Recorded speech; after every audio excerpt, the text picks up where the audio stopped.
Traffic jam की जो वजूहत होती है ना, उसमें से 50-60% काम ट्रैफिक पुलिस का है और उसमें से 40% काम जो है दीगर इदारों का है। हर बंदा जो है जल्दी में, भला 2 कदम पे ही मेरी गली में है, हम बताते हैं बेटा ऊपर से चले जाओ, अपने लग जाएगी, किसी और को लग जाएगी। लोग लड़ना शुरू कर देते हैं, अपना ओहदा बताना शुरू कर देते हैं, मुख्तलिफ एजेंसीज़ के नाम बताना शुरू करते हैं। कोई सहाफ़ियों की धमकी देता है, कोई वकीलों की धमकी देता है। अब लोगों में डर खौफ ख़त्म हो गया है कि लोगों को पता है कि मैं वन वे जा रहा हूँ, गलत पार्किंग की हुई है तो मेरा चालान ही नहीं हो रहा। ट्रैफिक एहलकार हमने पहले तैनात देखे थे बहुत सारी जगहों पे, लेकिन अब वो नज़र नहीं आते, तो वो कहाँ गए ट्रैफिक एहलकार? देखिए, ये एक ऐसा सवाल है कि जिसको $1 मिलियन का क्वेश्चन कह सकते हैं। यही बात हम भी पूछ रहे हैं कि भाई 170 जो एहलकार थे उनको कहाँ पे तैनात किया गया है, और पहले तो वो सारे के सारे रोड पे नज़र आते थे।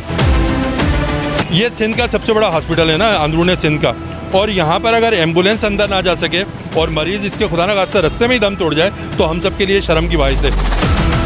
सॉफ्ट इंक्रोचमेंट पे मेहनत करते हैं टाउन वाले, लेकिन फिर ये यहाँ पर रिक्शा वाले आ जाते हैं, क्योंकि 24 घंटे तो ना तो ये सॉफ्ट इंक्रोचमेंट वाले खड़े हो सकते हैं, ना ट्रैफिक पुलिस खड़ी हो सकती है, ना डिस्ट्रिक्ट पुलिस खड़ी हो सकती है।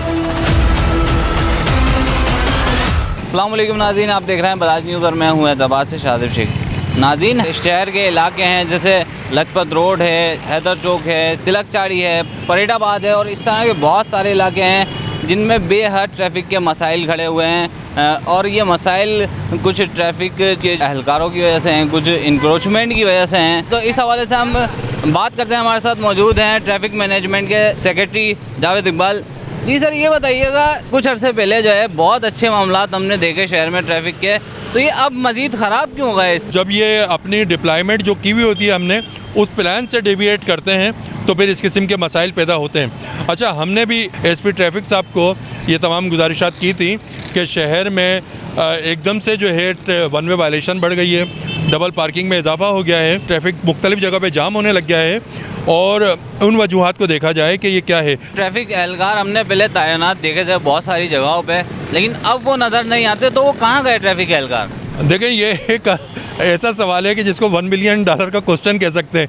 यही बात हम भी पूछ रहे हैं कि भाई 170 जो एहलकार थे उनको कहाँ पे तैनात किया गया है, और पहले तो वो सारे के सारे रोड पे नज़र आते थे। नाज़रीन, ये सिविल अस्पताल के दरवाजे के बाहर हम मौजूद हैं। कुछ अर्से पहले यहाँ पर जो है बहुत बड़ा इंक्रोचमेंट का एक्शन किया गया था, लेकिन अब यहाँ पर दोबारा इंक्रोचमेंट नज़र आ रही है। और क्या ट्रैफिक के मामलात हैं, हम इनसे पूछते हैं। सर, ये बताइए, एक्शन किया गया था यहाँ पे इंक्रोचमेंट के हवाले से, लेकिन अब दोबारा यहाँ पर मामलात ख़राब नज़र आ रहे हैं, क्या वजह है? इस बात से मैं आपके मुताबिक नहीं हूँ, थोड़ा सा मैं इख्तिलाफ करूँगा। अब बात यह है कि हमने ट्रैफिक मैनेजमेंट प्लान यहाँ पे बड़ी कामयाबी से हम आज तक भी चला रहे हैं। हाँ, सॉफ्ट इंक्रोचमेंट का मामला है, सॉफ्ट इंक्रोचमेंट पे ये लोग मेहनत करते हैं टाउन वाले, लेकिन फिर ये यहाँ पर लोग आ जाते हैं, ख़ासतौर पे ये रिक्शा वाले, और ये क्योंकि 24 घंटे तो ना तो ये सॉफ्ट इंक्रोचमेंट वाले खड़े हो सकते हैं, ना ट्रैफिक पुलिस खड़ी हो सकती है, ना डिस्ट्रिक्ट पुलिस खड़ी हो सकती है। कुछ आवाम को भी, ये सिंध का सबसे बड़ा हॉस्पिटल है ना, अंदरूनी सिंध का, और यहाँ पर अगर एम्बुलेंस अंदर ना जा सके और मरीज़ इसके खुदा न खास्ता रास्ते में ही दम तोड़ जाए तो हम सब के लिए शर्म की बात है।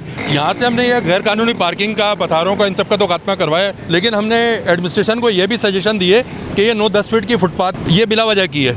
अगर ये 10 फीट की फुटपाथ खत्म होती है रोड के दोनों साइड से, तो हमें 10 फीट जो है रोड मज़ीद मिल जाता है, जहाँ पर मोटरसाइकिलें वगैरह अगर हम चाहें तो पार्क करा सकते हैं, वरना हम इधर बैरियर लगाकर रिक्शा की सिंगल लेन पार्किंग दे सकते हैं। नाज़रीन, इस वक्त हम मौजूद हैं गोल बिल्डिंग पर, और यहाँ पर एक शाम में बाज़ार लगता है। उस बाज़ार की वजह से बेहद लोगों को यहाँ पर परेशानी का सामना होता है। एसओ ट्रैफिक सिटी हमारे साथ मौजूद है, इनसे बात करते हैं। सर, क्या वजह है, ये बाज़ार ख़त्म क्यों नहीं हो पाता? ये जो मोटरसाइकिल मार्केट खोकर महल्ले का इलाका है, ये अरसा दराज से मोटरसाइकिल की एक मार्केट में कह लें, आप इसको मंडी कह लें, वो यहाँ पर एक तश्कील पा चुकी है। फिर शाम में असर से मगरिब के बाद यहाँ पर मुख्तलिफ़ इलाकों से लोग अपनी मोटरसाइकिल का लेन देन करने के लिए कसीर तादाद में आते हैं। मोटरसाइकिल लाते हैं, उसकी ख़रीदो फ़रोख्त करते हैं, और उसमें भी इनको कुछ ना कुछ अपना कमीशन, और इसके चक्कर में यहाँ पर आवाम का जमे गफ़ीर रहता है।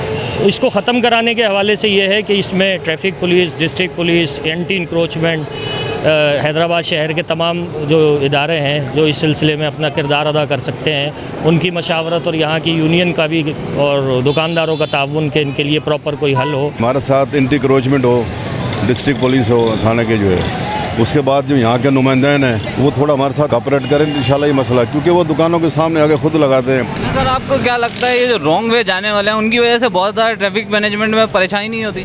नहीं, बहुत होती है उससे। पब्लिक को हम इतना माशाल्लाह बताते हैं, गाइड भी करते हैं कि यार बेटा थोड़ा ख्याल करो। बकायदा ब्लॉकेज पॉइंट लगाते हैं, दो जवान खड़े होते हैं, रोकते हैं। उसके बाद भी पब्लिक जिद करती है बहुत, यार 2 कदम पे। नाज़रीन इस वक्त हम मौजूद हैं कोहिनूर चौक पर और यहाँ पर जो है पार्किंग का इतना बड़ा इशू है। एक लाइन के बाद दूसरी लाइन, फिर रक्शे, 3 लाइनों में यहाँ पर पार्किंग हुई हुई है और बहुत ज़्यादा ट्रैफिक के मसले मसाइल खड़े हो रहे हैं। तो जावेद भाई ये बताइएगा कि क्यों इस तरह यहाँ से पार्किंग हटवाई क्यों नहीं जाती? जो नए डीआईजी साहब आए हैं इनसे भी हमने यही रिक्वेस्ट की है कि ये जहाँ पर सिंगल लाइन पार्किंग है वहाँ पर सिंगल लाइन पार्किंग दी जाए। अच्छा, दूसरा जो जेन्युइन इशू है, बहुत सारे मकामात पर पार्किंग एरिया का भी इशू है।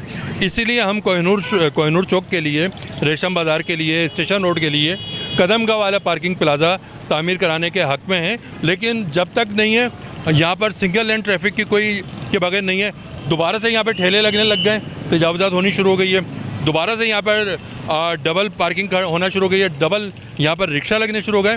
तो ये चीज़ किसी भी तरीके से काबिल बर्दाश्त नहीं है। अच्छा, एक बात ये बताइएगा कि ये जो यू टर्न्स रोड्स पे बनाए जाते हैं, कई जगह बहुत अच्छे यू टर्न्स थे जो है ना ट्रैफिक मैनेज करने के लिए आसानी पैदा करते थे, लेकिन अब वही यू टर्न्स इतने ख़राब बना दिए गए हैं कि वो और आसानी के बजाय मुश्किलात पैदा कर रहे हैं। तो ऐसा क्यों है कि इसकी जिम्मेदारी कौन उठाएगा? ट्रैफिक इंजीनियरिंग ब्यूरो हैदराबाद में होता था बल्दिया HDA में, वो ख़त्म हो चुका है। वो जब तक बहाल नहीं होगा ट्रैफिक इंजीनियरिंग ब्यूरो और ट्रैफिक पुलिस और ट्रैफिक मैनेजमेंट बोर्ड की मुशावरत से नहीं होंगे, तो आप जितने चाहे अच्छे काम के नाम से जितने काम कर रहे हैं बेकार ही होंगे, उसका कोई फ़ायदा नहीं होगा।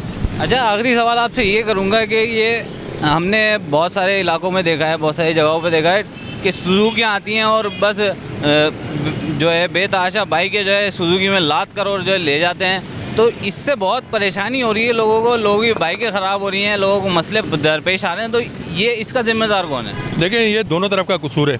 एक तरफ जो है लिफ्टर्स वालों को सख्ती से हिदायत की गई है कि वो लोगों की गाड़ियों को एहतियात से लेके जाएं, लेकिन उनका मौक़िफ़ ये है कि जब हम लेकर आते हैं लोगों से तो लोग लड़ना शुरू कर देते हैं। लोग कोई कहता है कि मैं अपना ओहदा बताना शुरू कर देते हैं, मुख्तलिफ एजेंसीज़ के नाम बताना शुरू करते हैं। कोई सहाफ़ियों की धमकी देता है, कोई वकीलों की धमकी देता है, कोई पुलिस की धमकी देता है, कोई एजेंसीज़ की धमकी देता है। तो उन वजह से भी ये जल्द अज जल्द कोशिश करते हैं कि गाड़ी को जो है बस उठा के डाला जाए, जबकि दोनों तरफ का कसूर है। आवाम भी थोड़ा ख्याल करे। जी, तो नाज़रीन ये ट्रैफिक मैनेजमेंट का जो मसला है शहर में, वो एक तरफ़ा मसला नहीं है, वो 2 तरफ़ा मसला है। आवाम को भी इस मसले के लिए जो है अपना किरदार अदा करना पड़ेगा और जो मुतालिका इदारे हैं उनको भी अपना किरदार अदा करना पड़ेगा। कैमरामैन आसिफ बंदानी के साथ बलाज न्यूज़, शादिब शेख, हैदराबाद।